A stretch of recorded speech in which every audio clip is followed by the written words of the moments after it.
ప్రజల నుంచి కూడా మంచి ఆదరణ లభిస్తుంది. ఎందుకంటే సంక్షేమంలో మీ అందరికీ తెలుసు, జగన్మోహన్ రెడ్డి గారు ఈ దేశంలో ఎక్కడా లేనటువంటి సంక్షేమం ఆయన పేద ప్రజలకి మధ్యతరగతి వారికి అందించినటువంటి పరిస్థితి మీరు చూశారు. అట్లాగే ఇక్కడ గత 2 సార్లు నుంచి ఎమ్మెల్యేగా గద్దె రామ్మోహన్ గారు ఆయన ఒక్క చిన్న పని కూడా 2014 నుంచి 19 వరకు చంద్రబాబు నాయుడు గారు అధికారంలో ఉన్నారు, ఆయన ఎమ్మెల్యేగా ఉన్నారు. అట్లాగే 19లో మళ్ళీ ప్రజలు ఆయనకి మళ్ళీ ఎమ్మెల్యేగా గెలిపించారు.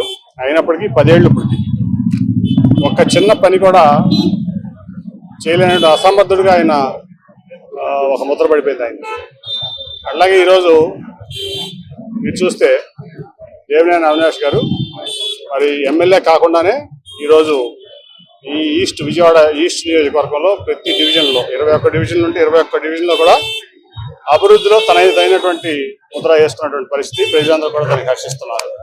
అట్లాగే మనం చూశారు మీరు, జగన్మోహన్ రెడ్డి గారు వచ్చి రిటైనింగ్ వాళ్ళు నేను పుట్టక ముందు నుంచి కూడా, ఇక్కడ ఉన్న వాళ్ళు ఎవరో పుట్టక ముందు నుంచి కూడా కృష్ణలంక ప్రాంతం అంటే కృష్ణానదికి వదలంగానే ఈ ప్రాంతం అంతా కూడా దాదాపు ఒక 25,000 కుటుంబాల పైన వరద ముంపుకు గురైపోయి ఈ రోడ్డు మీదకి వచ్చి కొంతమంది ప్రాణాలు రక్షించుకునే వాళ్ళు, కొంతమంది స్టేడియంలోనో పీడబ్ల్యూ గ్రౌండ్స్లోనో కొన్ని స్కూల్స్లోనో తలదాచుకునేవాళ్ళు వరదకి.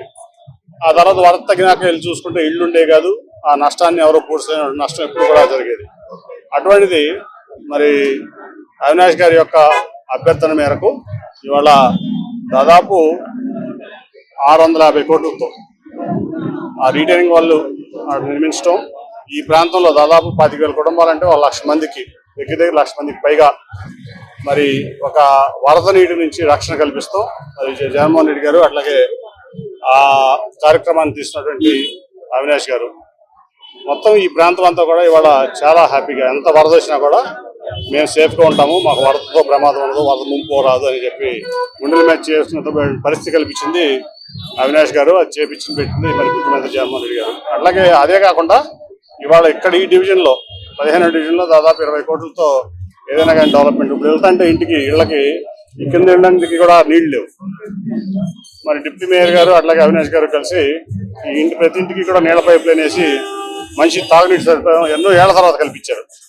అట్లా అన్ని ఎప్పుడు చాలా పెండింగ్ ఉన్నటువంటి పనులన్నీ కూడా ఇవాళ ఒక సమర్థమైన నాయకత్వం ఇచ్చి అవినాష్ పూర్తి చేస్తున్నాడు.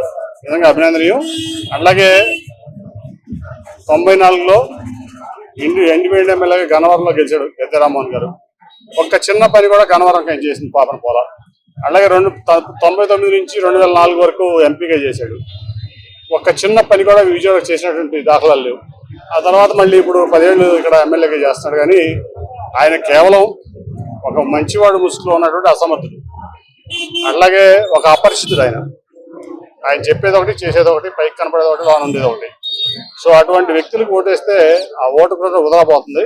ఇవాళ ఎమ్మెల్యే కూడా అవ్వకుండానే ఇంత అభివృద్ధి ఈస్ట్ కాన్స్టిట్యూషన్ చేసినటువంటి అవినాష్ లాంటి వ్యక్తులకు ఓటేస్తే ఖచ్చితంగా ఇంతకీ 10 రెట్లు మళ్ళీ అవినాష్ ఈ ప్రాంతాన్ని అభివృద్ధి చేస్తారు. అందరికీ రక్షణగా ఉంటాడు, అండగా కూడా ఉంటాడు ఏ సమస్య వచ్చినా. అట్లాగే సంక్షేమం మీకు తెలుసు, జగన్మోహన్ రెడ్డి గారు చేశారు. అలాగే చంద్రబాబు నాయుడు గారు చూసాం, మొన్న మోడీ గారు వచ్చాడు. మరి ఆయన ఇంప్రెస్ చేయడానికి హిందీలో ఇంగ్లీష్లో మొత్తం స్పీచ్ చదివేశాడు. మరి ఆయనకి నాకు తెలిసి ఒక మొక్క హిందీ కూడా రాదు, తెలుగులో రాసుకుని ఇంగ్లీష్లో చదివేశాడు, హిందీలో చదివేశాడు, కొంచెం ఇంగ్లీష్లో చదివేశాడు. అంతకుముందేమో టెర్రరిస్ట్ అన్నాడు, ఇప్పుడు అసలు ఆయనంత మంచివాడు లేడు, గొప్పవాడు లేడు, ఈ దేశానికి ఆయనంత నేత లేడు అన్నాడు.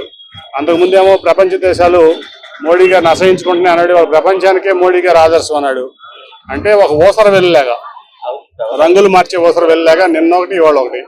ఆ రోజు తన పర్సనల్ ఎజెండాతో అక్కడ ప్రధానమంత్రి అయిపోతాం, ఎట్లా కొట్లా తలగాపులగం గవర్నమెంట్లో ఏదైనా వస్తే ఇక్కడ కొడుకును ముఖ్యమంత్రి చేసుకోవచ్చని అనుకుని ఆ పథకం పెంచుకోవడంతో అధికారం కోల్పోయి కుప్పకూలిపోయాడు. ఇప్పుడు మళ్ళీ మోడీ గారు అని చెప్పి ఆయన ముఖ్యంగా అధికారంలో రావడం కంటే కూడా ఆయన దాదాపు చేసినటువంటి స్కాముల నుంచి బయటపడటం కోసం మోడీ గారి కాళ్ళు, అమిత్ షా గారి కాళ్ళు పట్టుకుని 3 రోజులు ఢిల్లీలో ఏదైతే ఎన్టీ రామారావు గారు తెలుగువారి ఆత్మగౌరవం అనే పార్టీ పెట్టాడో, తెలుగుదేశం పార్టీ, ఆ పార్టీ ఆత్మగౌరవాన్ని తీసుకెళ్లి మోడీ, అమిత్ షా కాళ్ళ కింద 3 రోజులు పెట్టి పొత్తు కుదుర్చుని వచ్చాడు.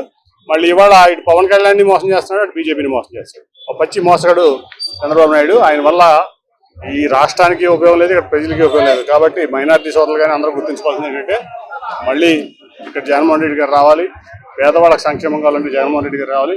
ఇవాళ ముఖ్యంగా ఏంటంటే పిల్లలకి చదువు, దాని మీద దృష్టి పెట్టినటువంటి జగన్మోహన్ రెడ్డి గారు. అట్లాగే పేదలకు వైద్యం, అట్లాగే పిల్లలకి చదువు, మంచి చదువు, ప్రపంచానికి పోయేటువంటి చదువు, అట్లాగే వైద్యం, ప్రతి ఒక్కరికి వైద్యం, అట్లాగే ప్రతి ఒక్కరికి సుఖంగా సంతోషంగా ఉండాలి, పేదవాళ్ళని సంక్షేమం అనేక కార్యక్రమాలు చేస్తున్న జగన్మోహన్ రెడ్డి గారిని మళ్ళీ గెలిపించుకోండి, ప్రజలు సిద్ధంగా ఉన్నారు. ఇక్కడ ఖచ్చితంగా 20,000, 25,000 మెజార్టీతో ఇవాళ అవినాష్ని గెలిపిస్తానికి విజయవాడ ఈస్ట్లో ప్రజలందరూ రెడీగా ఉన్నారు. ఖచ్చితంగా అవినాష్ గెలిపిన ఎవరు ఆపలేదు, దాంట్లో ఎటువంటి సందేహం లేదు.